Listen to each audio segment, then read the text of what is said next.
नमस्कार मेरे प्यारे दोस्तों, मैं वैभव एक बार फिर से आप सबका का स्वागत करता हूं आपके अपने ऑनलाइन प्लेटफॉर्म पर। आप सभी मेरे भाई बहनों का बहुत बहुत स्वागत है। जल्दी से सारे लोग आ जाइए, फिर आज के सेशन की हम लोग शुरुआत करेंगे और जीके जीएस के बहुत ही महत्वपूर्ण वाले प्रश्नों को हम लोग करने वाले हैं, जो कि आपके एग्जाम के लिए काफी इंपॉर्टेंट हो सकते हैं। तो जितने मेरे भाई बहन जुड़ते चल रहे हैं, आप सब लोगों से निवेदन करूंगा कि सेशन को लाइक कर दीजिएगा, शेयर कर दीजिएगा, चैनल पर पहली बार होंगे तो सब्सक्राइब कर लीजिएगा। चैट बॉक्स में आपको टेलीग्राम का लिंक दिख रहा होगा, टेलीग्राम चैनल से नहीं जुड़ेंगे तो जरूर जुड़ जाएगा। साथ ही साथ अगर आप मेरे साथ व्हाट्सएप पर जुड़ना चाहते हैं तो ये मेरा मोबाइल नंबर है और यहाँ पर आप मैसेज कर देंगे तो आप व्हाट्सएप पर जुड़ जाएंगे, जहाँ पर फिर आपको पर्सनली नोटिफिकेशन, पीडीएफ और बहुत सारी इंपॉर्टेंट अपडेट्स मिलती रहेंगी। साथ ही साथ अगर आपका कोई डाउट है तो भी आप यहाँ पर पूछ सकते हैं। ठीक है, तो चलिए शुरू करेंगे आज की क्लास को। उम्मीद है आप लोगों ने सेशन को लाइक शेयर कर दिया होगा। पहला प्रश्न आपके सामने है, निम्नलिखित में से भारत में श्रम के बारे में कौन सा कथन सही है? तो बताइएगा। तो भारत में अगर हम लोग बात करेंगे तो भारत में श्रम के बारे में आपसे पूछ रहा है कि कौन सा कथन सही है, या सबसे अधिक मात्रा में, या सबसे कम मात्रा में, या मामूली मात्रा में, या फिर कोई भी विकल्प सही नहीं है। चलिए जल्दी से सारे मेरे भाई आ जाइएगा और सेशन को आप लोग अपने अपने स्तर पर लाइक और शेयर जरूर कर दिए, ठीक है, बाकी साथियों तक भी ये सेशन पहुंच सके। बताएंगे भारत में श्रम के बारे में कौन सा कथन सही है, क्या आ जाएगा? तो यह सबसे अधिक मात्रा में, या सबसे कम मात्रा में, या मामूली मात्रा में, या फिर कोई भी विकल्प सही नहीं है। तो पहले प्रश्न का क्या आ जाएगा करेक्ट आंसर? चलिए जल्दी से सारे मेरे भाई आंसर करेंगे, क्या आ जाएगा? तो ये सबसे अधिक मात्रा में, ठीक है, क्या आ जाएगा? तो श्रम के संदर्भ में अगर हम लोग बात करेंगे तो भारत में श्रम क्या है? सबसे अधिक मात्रा में, ठीक है, ध्यान रखिएगा। कोई एक काम है ना, तो कोई भी एक छोटा सा काम होगा ना, तो उसको करने के लिए 100 लोग तैयार हो जाएंगे, क्योंकि यहाँ पर जनसंख्या बहुत अधिक है, गरीबी बहुत ज्यादा है, जनसंख्या बहुत ज्यादा है, गरीबी बहुत ज्यादा है, आर्थिक संकट बहुत ज्यादा है, लोगों के पास पैसे की भयंकर वाली कमी है। तो एक ही काम को करने के लिए क्या हो जाएगा? 10 लोग खड़े हो जाएंगे। ठीक है, आप बस स्टैंड पर या ऑटो स्टैंड पर उतरोगे ना, तो फिर क्या हो जाएगा? तो पता चला 10 रिक्शे वाले, 10 ऑटो वाले आके खड़े हो जाएंगे। एक ही काम को करने के लिए 10 लोग तैयार हो जाएंगे। तो हमारे यहाँ जो श्रम है वो क्या है? तो वो सस्ता है और बहुत अधिक मात्रा में। ऑप्शन संख्या क्या हो जाएगा? ए आंसर कर देंगे। ठीक है, भारत में आर्थिक सुधारों के बाद अर्थव्यवस्था के निम्नलिखित क्षेत्रों में से सबसे ज्यादा बढ़ोतरी किसमें हुई? दूसरे प्रश्न का आंसर करेंगे, क्या हो जाएगा? तो अगर हम लोग बात करेंगे तो भारत में आर्थिक सुधार, अच्छा आर्थिक सुधारों का जो काल है तो वो क्या हो जाएगा? तो अगर हम लोग बात करेंगे तो आर्थिक सुधार कब हो रहा है? नई आर्थिक नीति के बाद हो रहा है। और नई आर्थिक नीति का समय क्या है? तो आप आंसर करोगे 1991 टू 1992 हो जाएगा। 1991 से 92 का जो समय, ये भारतीय अर्थव्यवस्था में आर्थिक सुधार का काल माना जाता है। और इस दौरान अगर आपसे प्रधानमंत्री पूछ लिया जाए कि आपके भारतीय जो प्रधानमंत्री है तो वो कौन है, तब आप आंसर क्या करोगे? तो आप आंसर कर दोगे नरसिम्हा राव जी हैं। ठीक है, कौन है? तो नरसिम्हा राव जी जो है तो वो इस दौरान नरसिम्हा राव जी जो है तो वो प्रधानमंत्री हैं। और फाइनेंस मिनिस्टर अगर हम लोग बात करेंगे तो कौन है? तो मनमोहन सिंह है। ठीक है, कौन है? तो मनमोहन सिंह है। और नई आर्थिक नीति के समय में ये मनमोहन सिंह जो है तो वो ये फाइनेंस मिनिस्टर है और इनका काम महत्वपूर्ण था। ठीक है, और इसी के लिए इनको याद किया जाता है। ठीक है, तो अगर हम लोग बात करेंगे तो नई आर्थिक नीति या फिर कहें आर्थिक सुधारों के बाद भारत में किस अर्थ क्षेत्र में जो है बड़े पैमाने पर वृद्धि हुई है? तो क्या आंसर कर देंगे? तो आंसर कर देंगे तृतीय क्षेत्र में, जिसको हम लोग सेवा क्षेत्र के नाम से भी जानते हैं। ऑप्शन संख्या क्या आ जाएगा? तो सी आंसर हो जाएगा। ठीक है, बी आर अम्बेडकर के द्वारा भारतीय संविधान के किस हिस्से को संविधान की हृदय एवं आत्मा कहा गया? अनुच्छेद 1 को, अनुच्छेद 21 को, अनुच्छेद 32 को, या फिर अनुच्छेद 60 को? तो भीमराव अम्बेडकर का नाम लेकर के आपसे पूछा जा रहा है। ये प्रश्न मैं बहुत बार आप लोगों को और बहुत अच्छे से बता चुका हूं। जब भीमराव अम्बेडकर का नाम लेकर के आपसे पूछा जाए कि भीमराव अम्बेडकर ने संविधान की हृदय एवं आत्मा किसको कहा है, तो आप आंसर किसको करोगे? आंसर करोगे ऑप्शन संख्या डी हो जाएगा, अनुच्छेद 32 को। ठीक है, क्या हो जाएगा? तो अनुच्छेद 32 को। ऑप्शन संख्या सी आंसर करेंगे, क्या हो जाएगा? अनुच्छेद 32। अनुच्छेद ऑप्शन जो है 32 हो जाएगा, ऑप्शन संख्या सी आंसर करेगा।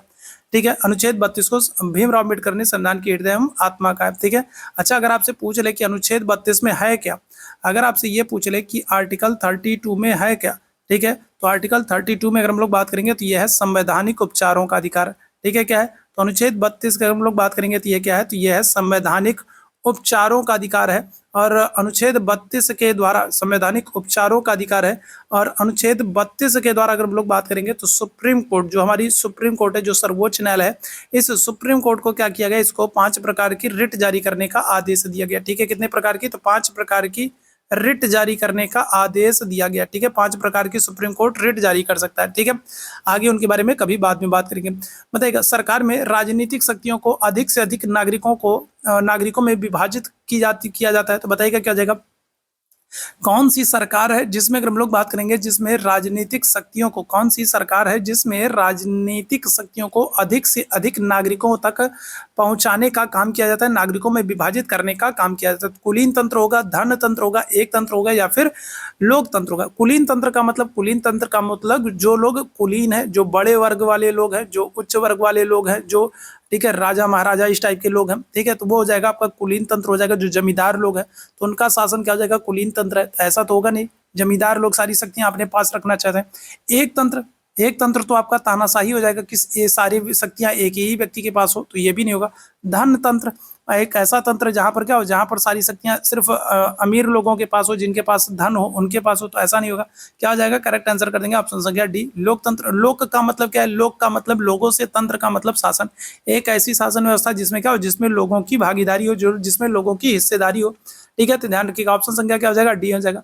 लघु पाषाण क्या होते थे बताइएगा, तो पत्थर के औजार होते थे, लोहे के औजार होते थे, तांबे के औजार होते थे, ढाल होते थे। जल्दी से सारे मेरे भाई आंसर करेंगे, क्या हो जाएगा, इस प्रश्न का आंसर करिएगा। और जितने मेरे भाई बहन बाद में जुड़े हैं, आप लोगों से निवेदन करूंगा, विनम्र निवेदन है कि सेशन को आप लोग लाइक जरूर करें, शेयर जरूर करें। चैनल पर पहली बार है तो सब्सक्राइब जरूर कर ले, ताकि जब भी हम लोग लाइव आते हैं तो उसकी नोटिफिकेशन आपको मिलती रहे। साथ ही साथ टेलीग्राम से नहीं जुड़े हैं तो टेलीग्राम से जुड़ जाइएगा आप लोग, वहां पर आपको नोटिफिकेशन, पीडीएफ और बहुत सारी चीजें मिलती हैं। साथ ही साथ अगर आप हमारे साथ व्हाट्सअप पर जुड़ना चाहते हैं तो ये हमारा व्हाट्सअप नंबर है, यहाँ पर आप मैसेज कर देंगे तो आपको पर्सनली नोटिफिकेशन, पीडीएफ और बहुत सारी इंपॉर्टेंट अपडेट्स मिलती रहेंगी। साथ ही साथ आपकी कोई क्वेरी है, कोई आपको डाउट है तो भी आप यहाँ पर पूछ सकते हैं, ठीक है। तो लघु का मतलब क्या होता है, लघु का मतलब होता है छोटे, और पाषाण का मतलब क्या होता है, पत्थर। तो छोटे पत्थर के जो औजार होते थे उनको लघु पाषाण कहा जाता था, ठीक है। क्या हो जाएगा, जो छोटे पत्थर के औजार होते थे उनको क्या करते थे, उनको लघु पाषाण कहा जाता था, ठीक है, ध्यान रखिए। चंपारण आंदोलन किस भारतीय राज्य से शुरू हुआ, तो चंपारण की अगर हम लोग बात करेंगे तो चंपारण आंदोलन जो है ये कब शुरू हो रहा है, तो चंपारण अगर हम लोग बात करेंगे तो ये 1917 में हो रहा है, ठीक है। चंपारण सत्याग्रह कब हो रहा है, 1917 में हो रहा है। और भारत में गांधी जी का ये क्या है, तो गांधी जी का पहला सत्याग्रह है, ठीक है। अगर हम लोग बात करेंगे तो गांधी जी अपनी भारत में जो शुरुआत कर रहे हैं वो कहाँ से, वो चंपारण से शुरू कर रहे हैं, ठीक है, ध्यान रखिएगा। चंपारण आपको कहाँ पर देखने को मिल जाएगा, तो आंसर कर देंगे ऑप्शन संख्या ए हो जाएगा, ठीक है। कहाँ पर, तो चंपारण बिहार में आपको देखने को मिलेगा, ठीक है। अच्छा, चंपारण में भी आपको क्या हो जाएगा, तो चंपारण में भी आपको एक पूर्वी देखने को मिलेगा और एक आपको पश्चिमी चंपारण देखने को मिलेगा। पूर्वी चंपारण, पश्चिमी चंपारण। जरा बिहार वाले फटाफट मुझे बताओ, जरा बिहार वाले फटाफट बताओ कि जो पूर्वी चंपारण है उसका मुख्यालय क्या है, पूर्वी चंपारण का मुख्यालय क्या है और पश्चिमी चंपारण का मुख्यालय क्या है। जल्दी से मुझे बिहार वाले सभी भाई बहन बताएंगे, पूर्वी चंपारण और पश्चिमी चंपारण का मुख्यालय क्या है, ठीक है। 8 ग्रहों में मंगल सूर्य से कौन से स्थान पर बताएंगे, क्या हो जाएगा, तो 8 ग्रहों की अगर हम लोग बात करेंगे तो 8 ग्रहों में मंगल का सूर्य से कौन सा स्थान है, पहला है, दूसरा है, तीसरा है, चौथा, क्या हो जाएगा बताइएगा।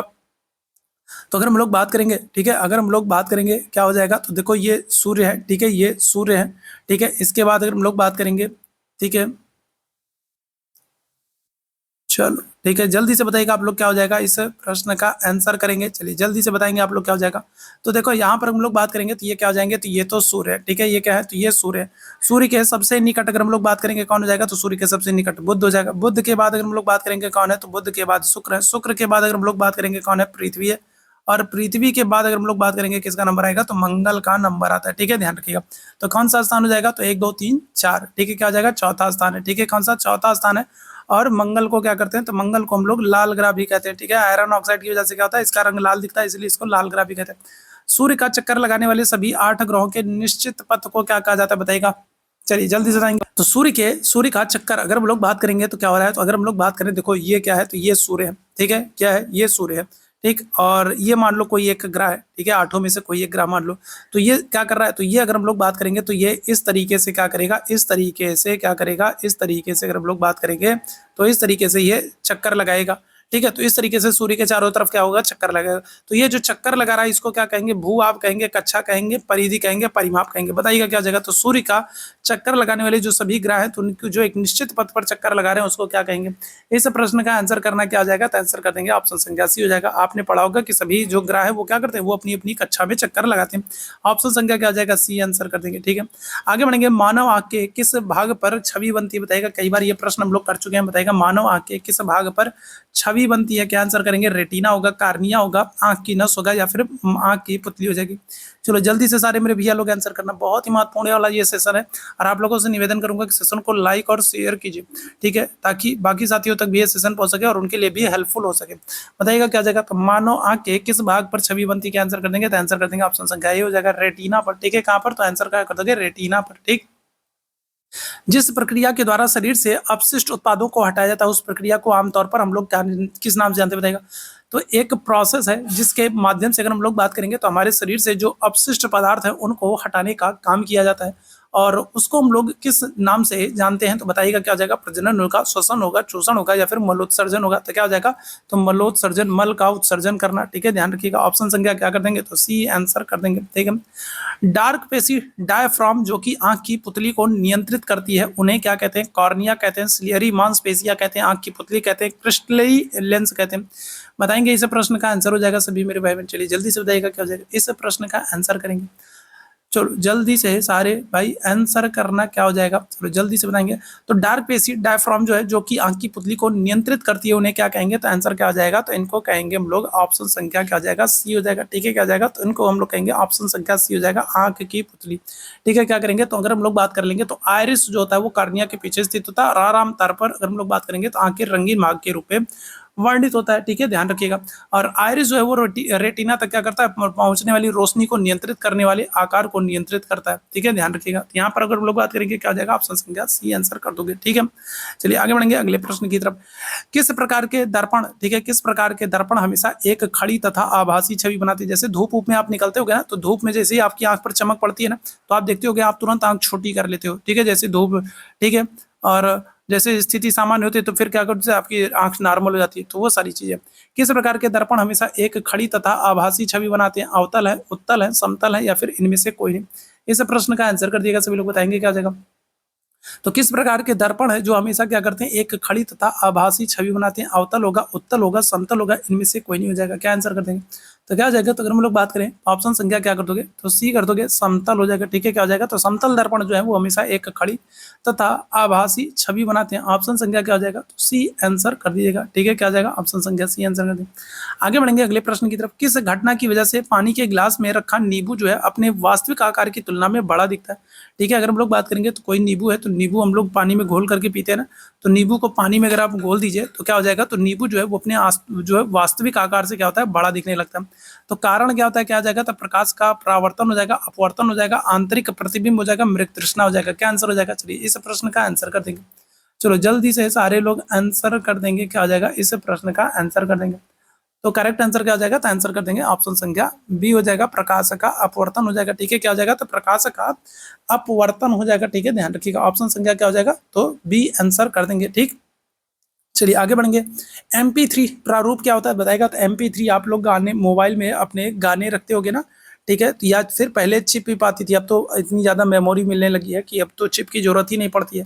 ठीक है, नहीं तो पहले क्या होता था, पहले तो 1 GB 2 GB 4 GB 8 10 ऐसे जो है, ठीक है, चिप आती थी। तो चिप में हम लोग क्या करते थे, गाना भरवाते थे। ठीक है, MP3 फॉर्म में। तो वो क्या होता है, MP3 जो होता है वो क्या होता है, वो ऑडियो फॉर्म में होता है। ठीक है, क्या होता है, ऑडियो प्रारूप होता है। ऑप्शन संख्या क्या हो जाएगा, ए आंसर हो जाएगा। ठीक है, बिना बुझे हुए चूने का अगर हम लोग रासायनिक सूत्र बात करेंगे क्या आ जाएगा बताएगा, तो अगर हम लोग बात करें बिना बुझा हुआ चूना, अगर हम लोग बात करेंगे तो बिना बुझा हुआ चूना जो है, इसको हम लोग और क्या कर सकते हैं, इसको हम लोग और क्या कर सकते हैं, इसको हम लोग कैल्शियम ऑक्साइड कह सकते हैं। ठीक है, क्या कर सकते हैं, इसको हम लोग कैल्शियम ऑक्साइड कह सकते हैं। बिना बुझा हुआ चूना अगर हम लोग बात करेंगे क्या आ जाएगा, तो इसको हम लोग कैल्शियम ऑक्साइड कह सकते हैं।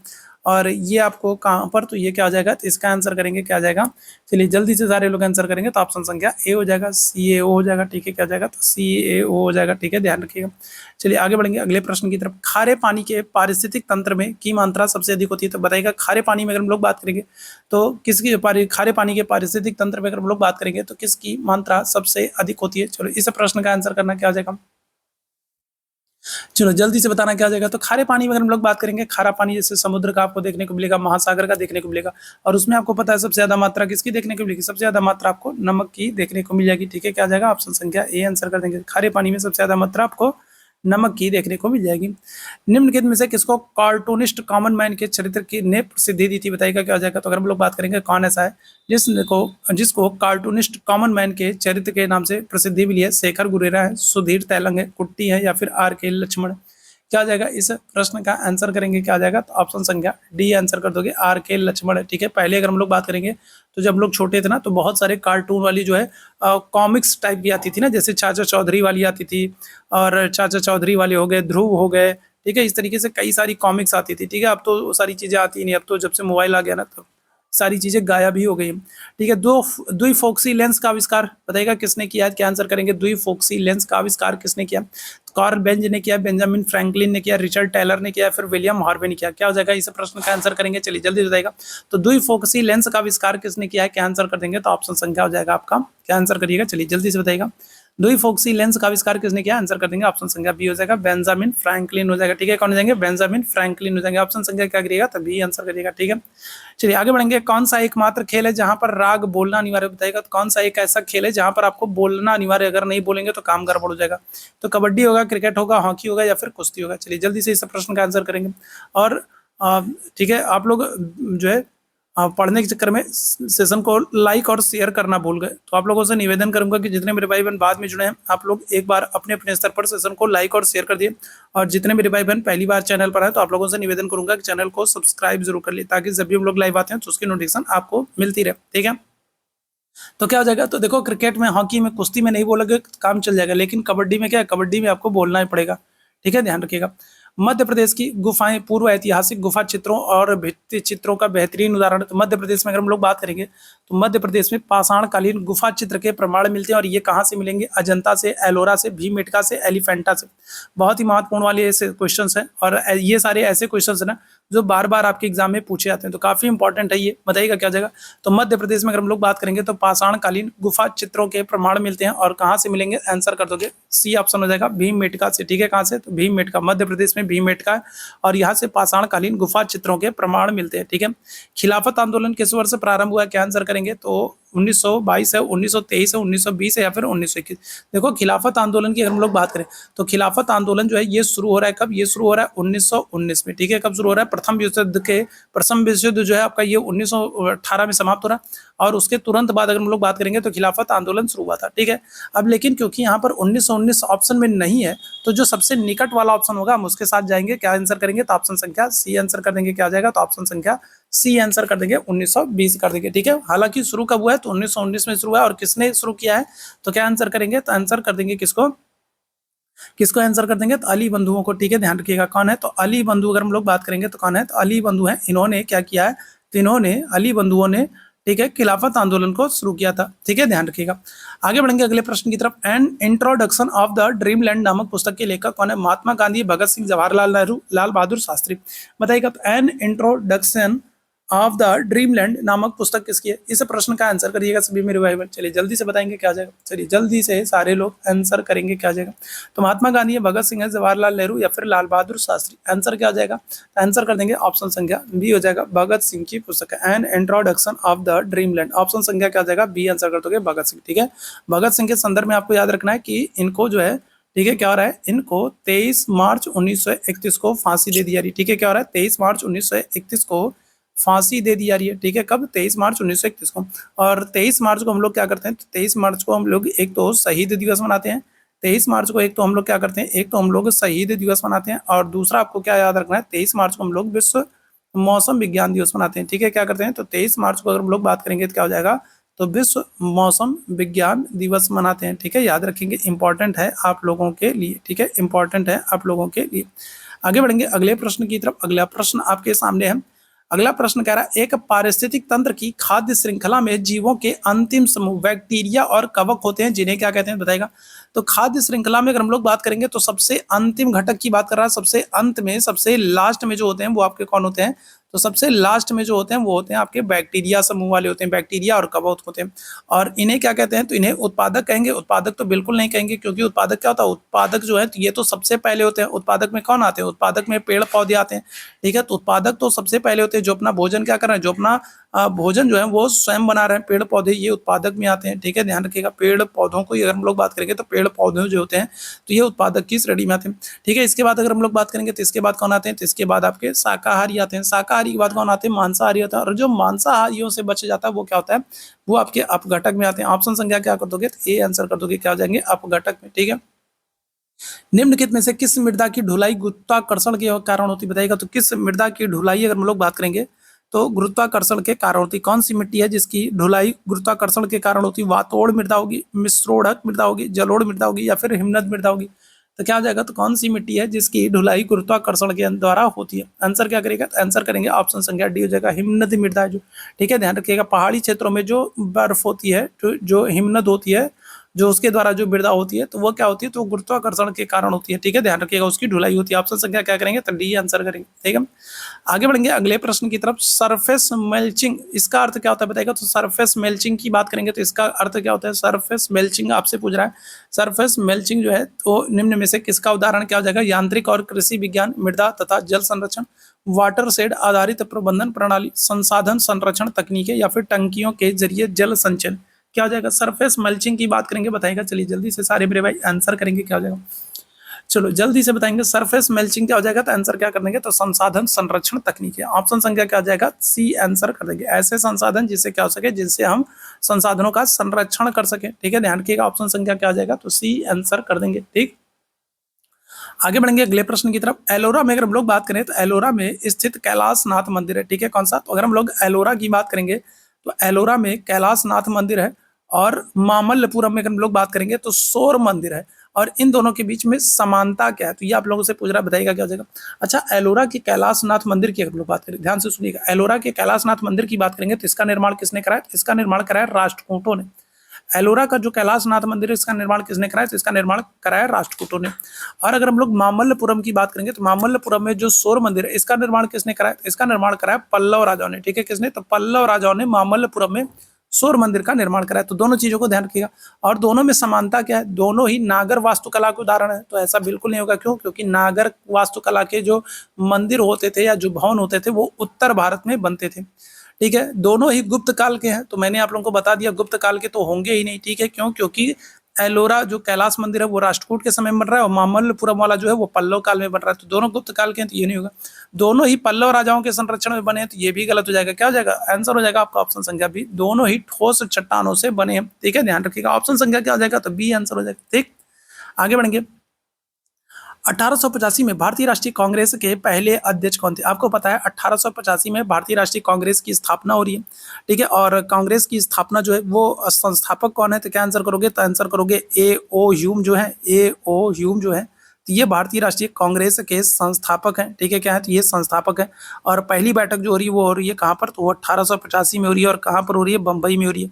और इसकी अध्यक्षता कौन कर रहे हैं, तो आंसर करोगे जो है, इसकी अध्यक्षता कौन कर रहे हैं, बंबई में हो रही है, गोकुल दास तेजपाल संस्कृत विद्यालय में।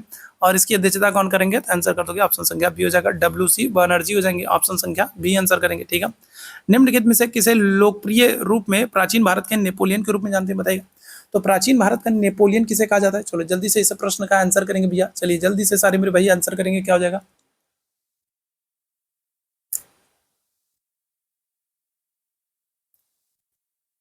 चलो जल्दी से बताओ भाई, क्या हो जाएगा।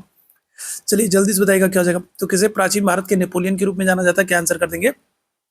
समुद्रगुप्त को जाना जाता है। और किसने कहा है, तो आंसर क्या करोगे, तो आंसर कर दोगे VA स्मिथ ने। ठीक है, VA स्मिथ ने समुद्रगुप्त को भारत का नेपोलियन का, ये बात याद रखेंगे। ठीक है, ध्यान रखिएगा, ऑप्शन संख्या क्या हो जाएगा, ए आंसर हो जाएगा। समुद्रगुप्त के ही दरबार में अगर हम लोग बात करेंगे, कौन रहते थे, हरिसेन रहते थे। समुद्रगुप्त के दरबार में हरिसेन रहते थे। और हरिसेन ने क्या किया है, हरिसेन ने प्रयाग प्रशस्ति की रचना की। क्या किया, तो हरिसेन ने प्रयाग प्रशस्ति की रचना की है, याद रखिएगा। ठीक, 15वीं-16वीं शताब्दी के दौरान अगर हम लोग बात करेंगे तो व्यापार करने के लिए हुंडी शब्द का प्रयोग किया जाता था। 15वीं-16वीं शताब्दी में अगर हम लोग बात करेंगे तो व्यापार करने के लिए हुंडी शब्द का प्रयोग किया जाता था।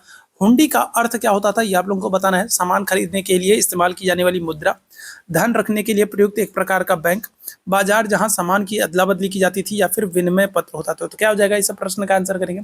तो 15वीं-16वीं शताब्दी में हुंडी शब्द का प्रयोग किया जाता था। और हुंडी जो ये हुंडी शब्द होता था, ये क्या हो जाएगा, तो ये विनिमय पत्र होता था। ठीक है, क्या होता था, तो ये विनिमय पत्र होता था। इसके माध्यम से, ठीक है, आप क्या कर सकते थे, व्यापार कर सकते थे। ठीक है, जैसे आप व्यापार करने के लिए आते थे तो आपको एक आई कार्ड दे दिया, जैसे क्लासरूम में जाते हो ना, तो आपको एक आई कार्ड दे दिया गया, और आई कार्ड से आप पहचान हो जाती थी, अच्छा भैया ये हो, इस क्लास के हो, आप इस क्लास में जाओगे। उसी तरीके से जो बाहर से व्यापारी आते थे तो उनको क्या होता था, तो उनको व्यापार करने के लिए एक हम पहचान पत्र देते थे, ताकि पता चल जाए कि हाँ भाई ये जो है हमारे यहाँ टैक्स वैक्स जमा किए हैं, और अब ये व्यापार कर सकते हैं। ठीक है, ध्यान रखिएगा। जीवों के व्यवहार के अध्ययन को क्या कहते हैं, चलिए इस प्रश्न का आंसर करेंगे। तो जीवों के व्यवहार के अध्ययन को क्या कहते हैं, इस प्रश्न का आंसर करेंगे। चलो क्वेश्चन थोड़ा बड़ा कर दूं ना, ठीक है। जीवों के व्यवहार के अध्ययन को क्या कहते हैं? इटियोलॉजी कहते हैं, नियोलॉजी कहते हैं, इथोलॉजी कहते हैं, डेमोलॉजी कहते हैं। क्या हो जाएगा बताएगा इस प्रश्न का आंसर? चलिए बताएगा, जीवों के व्यवहार के अध्ययन को क्या कहते हैं? आंसर कर दोगे ऑप्शन संख्या सी, इथोलॉजी हो जाएगा, ठीक है। क्या हो जाएगा? इथोलॉजी हो जाएगा। अच्छा, डेमोलॉजी भी बहुत ही महत्वपूर्ण है, जरा मुझे बताइएगा डेमोलॉजी किसका अध्ययन होता है? ठीक है, अगर हम लोग बात करें डेमोलॉजी, तो डेमोलॉजी बहुत महत्वपूर्ण है, ये जरा मुझे बताइएगा किसका अध्ययन है? विज्ञापन, साइन बोर्ड एवं सजावटी बत्तियों में आमतौर पर कौन सी गैस का प्रयोग होता है? आप देखोगे मार्केट में आप निकलते हो तो आप दुकानों के ऊपर देखोगे खूब बढ़िया सा बोर्ड लगा रहता है, बोर्ड एकदम चमकता रहता है ना, साइन बोर्ड होता है उसके अंदर एकदम पूरा चमकता रहता है, लाइट वाइट रहती है एकदम पूरा, है ना। तो जो वो साइन बोर्ड होता है उसमें कौन सी गैस का प्रयोग करते हैं? नियॉन होगा, नाइट्रोजन होगा, क्लोरीन होगा, या फिर हाइड्रोजन हो जाएगा? चलिए इस प्रश्न का आंसर कर देंगे, क्या हो जाएगा? कौन सी गैस का प्रयोग करेंगे? आंसर क्या कर दोगे? ऑप्शन संख्या ए हो जाएगा, नियॉन गैस का प्रयोग करेंगे, ठीक है। कौन सी? तो नियॉन गैस का प्रयोग करेंगे, ऑप्शन संख्या क्या हो जाएगा? ए आंसर हो जाएगा, ठीक। ग्रीन हाउस प्रभाव मुख्यतः वायुमंडल में किसकी वृद्धि के कारण हो रहा है? अगर हम लोग बात करेंगे तो जो ग्रीन हाउस जो प्रभाव हो रहा है तो वो किसके कारण हो रहा है? ओजोन की वृद्धि के कारण हो रहा है, नाइट्रोजन के कारण हो रहा है, कार्बन डाइऑक्साइड की हो रहा है, या फिर सल्फर डाइऑक्साइड के कारण हो रहा है? क्या हो जाएगा इस प्रश्न का आंसर करेंगे, क्या हो जाएगा? तो अगर हम लोग बात करेंगे तो ग्रीन हाउस जो प्रभाव है वायुमंडल में वो किसके वृद्धि के कारण हो रहा है? आंसर क्या कर दोगे? तो आंसर कर दोगे ऑप्शन संख्या डी आंसर कर दोगे, कार्बन डाइऑक्साइड। और कार्बन डाइऑक्साइड को आप जानते हैं ये बहुत ही क्या है, गर्म होती है, ठीक है। क्या होती है कार्बन डाइऑक्साइड? ठीक है, क्या होती है? गर्म होती है। एक कमरे में ठंडी के दिन में क्या कर दिया जाए, 15-20 लोगों को बंद कर दिया जाए तो थोड़ी देर बाद स्थिति क्या हो जाएगी? थोड़ी देर बाद स्थिति ये हो जाएगी कि भाई खिड़की खिड़की खोलो, दरवाजा खोलो, भले ठंडी के दिन हो, ठीक है, खिड़की दरवाजा खोलो, नहीं तो फिर यहीं जान चली जाएगी, है ना। तो कार्बन डाइऑक्साइड क्यों? क्योंकि हम लोग जब सांस लेते हैं, ऑक्सीजन लेते हैं, तो हम लोग कार्बन डाइऑक्साइड छोड़ते हैं, कार्बन डाइऑक्साइड गर्म होती है। पानीपत का पहला युद्ध किसके किसके बीच में हुआ? देखो पानीपत के हम लोग बात करेंगे तो 3 युद्ध हुए, पहला युद्ध, दूसरा युद्ध और तीसरा युद्ध, ठीक है। अगर हम लोग पहले युद्ध की बात करेंगे तो पहला युद्ध 1526 में हो रहा है, दूसरा अगर हम लोग बात करेंगे 1556 में हो रहा है, तीसरा अगर हम लोग बात करेंगे 1761 में हो रहा है, ठीक है। 3 युद्ध हो रहे हैं, ठीक है, कितने? 3 युद्ध हो रहे हैं, ठीक। अब यहाँ पर हम लोग बात करेंगे, पहला युद्ध आपसे पूछ रहा है तो जल्दी से बताओ क्या हो जाएगा। देखो दूसरा वाला जो हुआ था वो हुआ था अकबर और हेमू के बीच में, ठीक है, किसके? अकबर और हेमू के बीच में दूसरा हुआ था। तीसरा वाला जो हुआ था वो हुआ था अफगानों, अहमद शाह अब्दाली अफगान था और मराठों के बीच में, ठीक है। तीसरा वाला जो है वो अफगान और मराठाओं के बीच में हुआ था, अफगानों में अहमद शाह अब्दाली था और दूसरी तरफ मराठे थे। पहला वाला जो है 1526 में हो रहा है और ये किसके बीच में हो रहा है? तो क्या आंसर करेंगे? तो आंसर कर देंगे बाबर और इब्राहिम लोदी। ऑप्शन संख्या क्या जाएगा? ऑप्शन संख्या ए यहाँ पर बिल्कुल करेक्ट हो जाएगा, बाबर और इब्राहिम लोदी के बीच में, ठीक। आगे बढ़ेंगे अगले प्रश्न की तरफ। चंद्रगुप्त मौर्य के जो मंत्री है कौटिल्य, कौटिल्य अपनी किस बुक के लिए फेमस है? तो इस प्रश्न का आंसर करेंगे, चंद्रगुप्त मौर्य के मंत्री हैं कौटिल्य, और कौटिल्य जो है इनको चाणक्य विष्णुगुप्त के नाम से भी जानते हैं। और ये किस महान ग्रंथ के लिए फेमस है? तो कामसूत्र है, अभिज्ञान शाकुंतलम है, अर्थशास्त्र है, मनुस्मृति है। देखो मनुस्मृति के लेखक आपसे पूछा जाए तो मनुस्मृति के लेखक है मनु। अभिज्ञान शाकुंतलम के लेखक आपसे पूछा जाए तो आप कहोगे कालिदास है, ठीक है। कौन है? तो कालिदास है, ठीक है। कामसूत्र के लेखक अगर आपसे पूछा जाए तो कामसूत्र के लेखक कौन है? तो आप आंसर करोगे वात्स्यायन है, ठीक है। कौन है? तो वात्स्यायन है, ध्यान रखिएगा, ठीक है। यहाँ पर क्या हो जाएगा? तो आंसर कर देंगे अर्थशास्त्र हो जाएगा, ठीक है। कौन हो जाएगा? अर्थशास्त्र हो जाएगा, ठीक। औषधि की कौन सी शाखा शरीर ऊतक और द्रव से संबंधित है? बताइएगा क्या हो जाएगा? फार्माकोलॉजी हो जाएगा, पेडियाट्रिक्स हो जाएगा, पैथोलॉजी हो जाएगा, या फिर फिजियोथेरेपी हो जाएगा।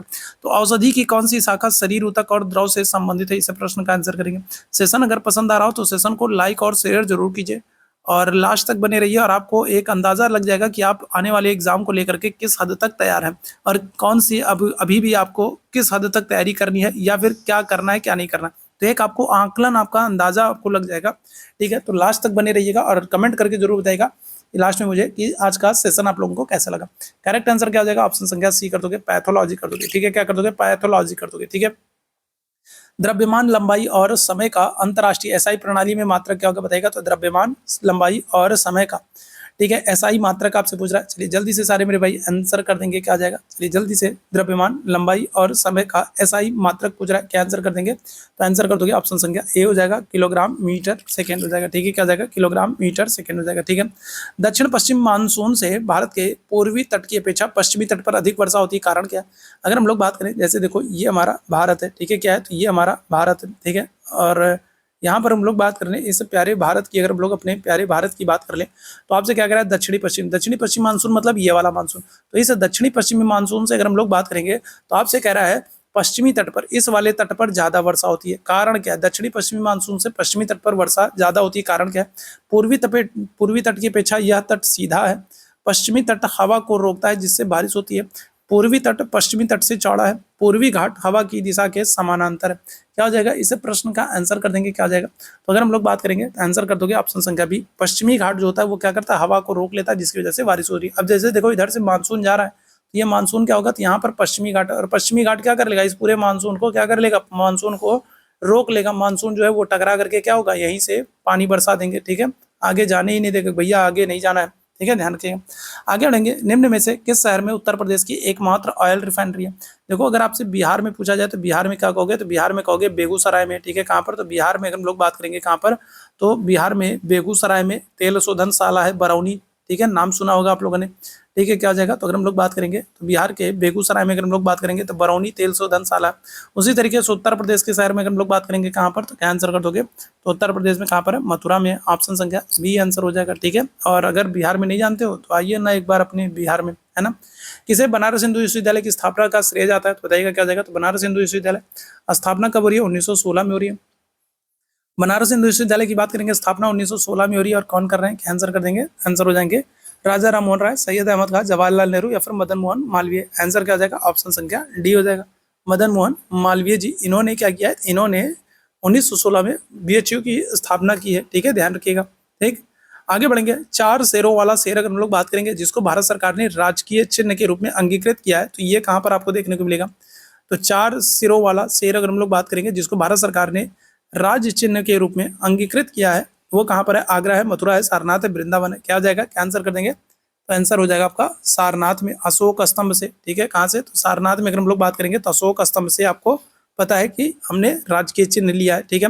उत्तर प्रदेश के किस शहर को भारत की सांस्कृतिक राजधानी कहते हैं, तो बस्ती है, मथुरा है, वाराणसी है, बांदा है। क्या जाएगा, तो उत्तर प्रदेश के किस शहर को सांस्कृतिक राजधानी के रूप में जानते हैं, क्या आंसर हो जाएगा, तो ऑप्शन संख्या आपका सी हो जाएगा, वाराणसी को, ठीक है, क्या करते हैं, तो सांस्कृतिक राजधानी के रूप में जाते हैं, घाटों का शहर भी कहते हैं, मंदिरों का शहर भी कहते हैं, ठीक है, ध्यान रखिएगा, ठीक। निम्नलिखित में से किन राज्यों से उत्तर प्रदेश की सीमा लगी हुई है, बताइएगा क्या हो जाएगा। तो उत्तर प्रदेश अगर हम लोग बात करेंगे तो उत्तर प्रदेश की सीमा किन राज्यों से लगी है, उत्तर प्रदेश किन राज्यों के साथ सीमा बनाता है। तो यहाँ पर हम लोग बात करें, देखो छत्तीसगढ़ दिया है, तो छत्तीसगढ़ गलत हो जाएगा, छत्तीसगढ़ के साथ, ठीक है, छत्तीसगढ़ के साथ, ठीक है, छत्तीसगढ़ के साथ अगर हम लोग बात करेंगे तो छत्तीसगढ़ के साथ जो है उत्तर प्रदेश सीमा नहीं बनाता है, ठीक है, ध्यान रखिएगा। यहाँ पर हम लोग बात करेंगे क्या आ जाएगा, छत्तीसगढ़, हिमाचल प्रदेश, पंजाब, पंजाब के साथ सीमा नहीं बनाता है, ठीक है, ध्यान रखिएगा। यहाँ पर हम लोग बात करेंगे तो झारखंड है, राजस्थान है, पश्चिम बंगाल, पश्चिम बंगाल के साथ सीमा नहीं बनाता है, तो क्या हो जाएगा।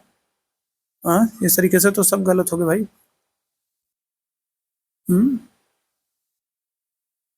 सोनभद्र कौन, किसके किसके साथ, मध्य प्रदेश, छत्तीसगढ़, झारखंड और बिहार। नहीं, ये वाला ऑप्शन सही है भाई, ये वाला ऑप्शन सही है भाई, ठीक है। यहाँ पर क्या हो जाएगा, तो यहाँ पर हम लोग बात करेंगे क्या हो जाएगा, तो यहाँ पर पंजाब के साथ सीमा नहीं बना रहा है, ठीक है। यहाँ पर हम लोग बात करेंगे क्या हो जाएगा, यहाँ पर ये वाला ऑप्शन सही हो जाएगा।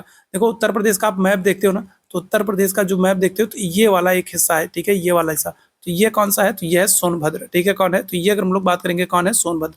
और ये उत्तर प्रदेश का एक ऐसा जिला है, ये उत्तर प्रदेश का एक ऐसा जिला है जो क्या कर रहा है, जो सर्वाधिक जिलों के साथ सीमा बनाता है, सॉरी सर्वाधिक राज्यों के साथ, तो ये 4 राज्यों के साथ सीमा बनाता है। 4 राज्य कौन कौन से हो जाएंगे, तो 4 राज्य देखो, बिहार है, बिहार है, झारखंड है, ठीक है, क्या है, तो बिहार है, झारखंड है, फिर बात करें छत्तीसगढ़ है, छत्तीसगढ़ है, और क्या हो जाएगा, और मध्य प्रदेश है, ठीक है। तो ये उत्तर प्रदेश का, ठीक है, ये जो नीचे वाला हिस्सा हमको दिखता है, ठीक है, तो ये क्या है, तो ये सोनभद्र, और ये 4 राज्यों के साथ सीमा बनाता है, बिहार, झारखंड, छत्तीसगढ़ और मध्य प्रदेश, ठीक है। तो ऑप्शन संख्या ए जो है ये बिल्कुल करेक्ट हो जाएगा, ठीक है। आगे बढ़ेंगे अगले प्रश्न की तरफ। निम्न में से वह व्यक्ति कौन है जो संसद सदस्य नहीं होता है लेकिन संसद को संबोधित करने का अधिकारी होता है, बताइएगा कौन ऐसा है जो संसद का सदस्य नहीं होता है लेकिन संसद को संबोधित कर सकता है। अटॉर्नी जनरल, सॉलिसिटर जनरल, मुख्य न्यायमूर्ति, निर्वाचन आयुक्त है, क्या आंसर हो जाएगा। इस प्रश्न का आंसर करेंगे तो वह कौन सा व्यक्ति है जो संसद का सदस्य नहीं होता है लेकिन संसद को संबोधित कर सकता है, क्या आंसर करेंगे, तो आंसर हो जाएंगे आपके ऑप्शन संख्या ए हो जाएंगे, अटॉर्नी जनरल हो जाएंगे, जिनको हम लोग क्या करते हैं, जिनको हम लोग महान्यायवादी कहते हैं, ठीक है, क्या करते हैं, जिनको हम लोग महान्यायवादी कहते हैं। और अगर आपसे पूछ ले ये बात किस अनुच्छेद में कही गई है, तो ये बात कही गई है अनुच्छेद 88 में, ठीक है, कहाँ पर, तो अनुच्छेद 88 में ये बात कही गई है कि जो महान्यायवादी होता है वो क्या कर सकता है, उस दोनों सदनों में भाग ले सकता है, विचार विमर्श कर सकता है, लेकिन मतदान नहीं कर सकता। तो ये बात कहाँ पर कही गई है, तो ये बात कही गई है अनुच्छेद 88 में, ठीक है। चलिए आगे बढ़ेंगे। और क्या हुआ भाई, बस खत्म, अच्छा चलो बस खत्म, ठीक है। तो ये आज का महत्वपूर्ण सेशन था। उम्मीद है सेशन आप लोगों को पसंद आया होगा। सेशन पसंद आया हो तो सेशन को आप लोग लाइक ज़रूर कीजिएगा, शेयर ज़रूर कीजिएगा और चैनल पर पहली बार आए तो सब्सक्राइब ज़रूर कर लिएगा। चैट बॉक्स में आपको टेलीग्राम का लिंक दिख रहा होगा, टेलीग्राम चैनल से नहीं जुड़े हैं तो ज़रूर जुड़ जाएगा। साथ ही साथ ये हमारा व्हाट्सअप नंबर है और यहाँ पर आप मैसेज कर देंगे तो आपको पर्सनली नोटिफिकेशन, पीडीएफ और बहुत सारी इंपॉर्टेंट अपडेट्स मिलती रहेंगी। तो अभी के लिए हम लोग बस इतना ही करेंगे। थैंक यू सो मच आप सभी मेरे भाई बहनों को मेरे साथ जुड़ने के लिए। Thank you so much.